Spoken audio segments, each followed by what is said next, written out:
Clarity కావాలి. నాకైతే మండలానికి ఒకటి కావాలనుకుంటున్నా, గ్రామానికి ఒక గురువు ఉండాలి. గురువు అంటే అజ్ఞానాన్ని తొలగించేటట్టు ఉండాలి. అది కులం సంబంధం లేదు. కులంలో ఏ గురువు అయినా ఏదో కులం నుంచి రావాలి. వీరబ్రహ్మేంద్ర స్వామి ఒక కులం నుంచి వచ్చాడు, రామానుజుడు ఒక కులం నుంచి వచ్చాడు, ఆదిశంకరాచార్యుడు ఒక కులం నుంచి వచ్చాడు, రేణుకాచార్యుడు ఒక కులం నుంచి వచ్చాడు. మరి కులాలు లేవా? కానీ వాళ్ళు కులాలకు అతీతంగా ధర్మాని కోసం పనిచేశారు కాబట్టి ఈరోజు బ్యానర్ల మీద, పోస్టర్ల మీద వాళ్ళ ఫోటోలు వేయడం జరుగుతుంది. ఊరికే పుణ్యానికి వేసేమేసి నేను వేయలే. అలానే ఈ సమస్య కూడా, అవును, నిన్ననే ఒక ఆయన బాలకృష్ణ గురుస్వామిని సైదాబాద్లో ఉంటాడు.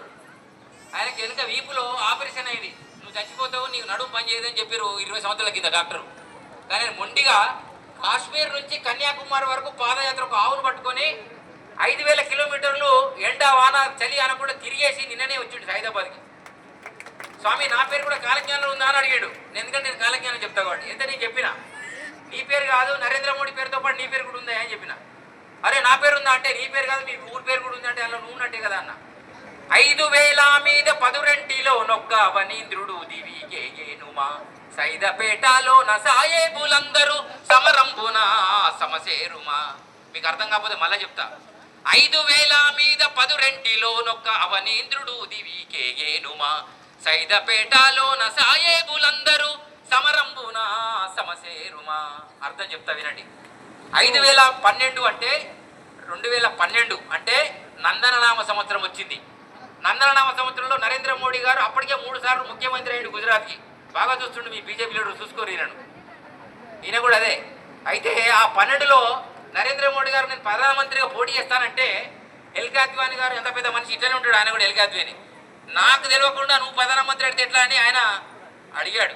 కానీ అర్థించుడు నరేంద్ర మోడీ గారు, అయ్యా ఈ దేశానికి ఇప్పుడు నువ్వా నేనా కాదు, దేశమే పోతే మొత్తం అన్నీ పోతాయి, అర్థం చేసుకొని ఆలోచన చేయండి అని కోరిండు ఆయన గురువుడు అయినటువంటి కల్కి అద్వానీ. ఆ 5012లో వచ్చినటువంటి నరేంద్ర మోడీ దసరా రోజు విజయశంఖం ఊదేడావు దేశం మీద.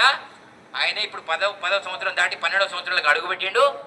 ఆ 5000 మీద 10 అవనీంద్రుడు, అవని అంటే భూమి, ఇంద్రుడు అంటే ఎవడు పాలించేవాడు, దేవతలను ఏలేవాడైతే దేవేంద్రుడు, అవనిని పాలించేవాడు ఇంద్రుడు. వీడు ప్రపంచానికి రాజైతే భారతదేశానికి కాదు. కొట్టండి, విశ్వగురువు కావాలంటే అట్లయితుంది.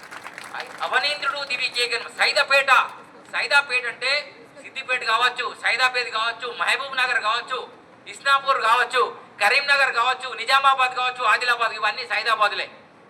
సైదాపేటలో ఉన్న సాయేబులందరూ సమరంబున సమసేరుమా. సమరం అంటే ఏంటిది? వీళ్ళు ఎవ్వరికి తెలుగు రాదే స్వామి, వీళ్ళకి తెలుగు నేర్పాలి. సమరం అంటే యుద్ధం. యుద్ధానికి ఎంతమంది సిద్ధం ఉన్నారు? కొబ్బరికాయలైతే కొడుతారు గుమ్మలలో పోయి దన్నా. యుద్ధం అంటే ఎవడు రాడు. ఆ యుద్ధంలో వాళ్ళందరూ అసూలు బాస్తారట. ఎందుకు అంటే కేవలం ఆవును చంపినందుకు, హిందువులను కొడుతున్నందుకు, భూమి కబ్జా చేస్తున్నందుకు, మసీదులలో గుళ్ళల్లో మసీదులు కడుతున్నందుకు, తీమన్నందుకు, ఉల్టా మాట్లాడుతున్నందుకు. నేను వక్స్ పొడుతుంటే కూడా మాసప్ ట్యాంక్ దగ్గర 2.5 గంటలు కిలోమీటర్ల జామ్ అయింది. మొత్తం టోపీలు పెట్టుకొని బయటకు వచ్చారు. ఒక్క హిందువు దాని గురించి మాట్లాడలే. అర్థమైందా? అంటే మీరు సమరానికి పనికిరారు. కనీసము మీ పూజ పునస్కారాలలో ఏముందో తెలుసుకోండి. ఇప్పుడు ఇక్కడ నాకు తెలిసి 1000 కొబ్బరికాయలు కొట్టింటారు. 1000 × 50 రూపాయలు లెక్కేయండి, మొత్తం గంగలో పోయింది. 2 విషయాలు. కుంభమేళకు 65 కోట్ల మంది వచ్చారు, మేము కూడా పోయినాం. 65 కోట్ల మంది ఒక్కొక్కడు ₹1 వేస్తే 65 కోట్లు గంగలేసారు. గంగలైతే వేస్తారు కానీ ఓట్లు ఎవడు వేస్తలేడు, చప్పట్లు కొట్టండి. గంగల డబ్బులైతే వేస్తారు. ఆ వేసిన డబ్బులను బయటికి తీయడానికి నా యోగి గారికి మళ్ళీ 10-20 వేలు కూలీలను బట్టి అయస్కాంతాలు పెట్టి అలాగే బయటికి తీసాడు, చెత్త చెదారం కొబ్బరికాయలతో పాటు. ఈ దరిద్రాలన్నీ హిందువులకి వెళ్ళి దూరం అయిపోవాలి.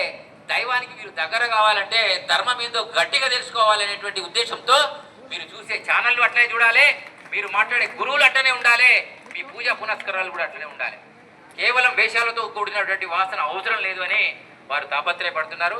నిజంగా అందరూ ముసలోళ్ళు అయినాక బయటకు వస్తారు స్వామీజీలు. పాపం ఆయన ముందుగానే వచ్చేసిండు బయటికి.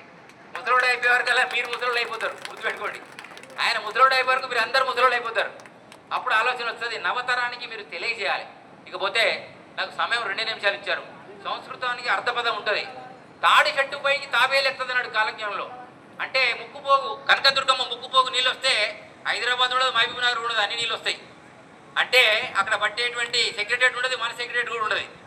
అయితే తాడి చెట్టు పట్ట అంటే 250 ఫీట్ల చెట్టు ఉంటుంది. అంత పైకి నీళ్ళు వస్తే మనం ఉంటామా? కానీ 2 నిమిషాలంటే నా సంస్కృతం ప్రకారము 20 నిమిషాలని అర్థం. రాసుకోండి డైరీలా. 20 నిమిషాల దాకా ఏం మాట్లాడదు.